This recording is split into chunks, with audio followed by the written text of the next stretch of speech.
there's an ancient Scandinavian story about what is the demon Surt, I think he's called, where he comes to kind of attack the world and judge the world on a chariot made of everybody's fingernails.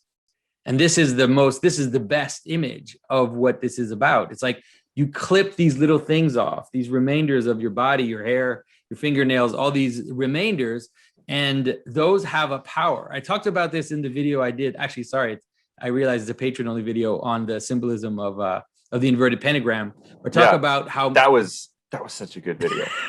The idea that black magic is about understanding the power of these remainders, and how if we see the world, that because we understand that the world has a totality, that anything you cut off, it has a power, it has a possibility of returning in revenge, let's say, and this is a totally random question, but did you ever read a book by Terry Pratchett called The Hogfather? I have it. Someone sent it to me and I have it, but I haven't read it yet. It's a fun book. It's one of my favorite books. It's kind of like fantasy, but it's also satire and everything. But like a major part of the plot revolves around collecting all of the discarded teeth of children so that they can do some magic, like something nefarious, right?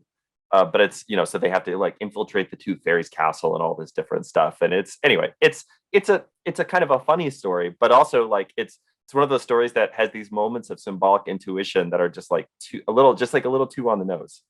Yeah, but there are many, there are many versions of this story. The problem of the castaways, the problem of the remainder. Like, it's funny because you're talking about Santa Claus, the entire story of Rudolph the Red-Nosed Reindeer, the TV show, that's what it's about, right? Yeah. The land of misfit toys. Yeah, all of this idea of these castaways that continue to kind of exist in the margins, and at some point, when the walls break down, they return. It's the same with Gog and Magog.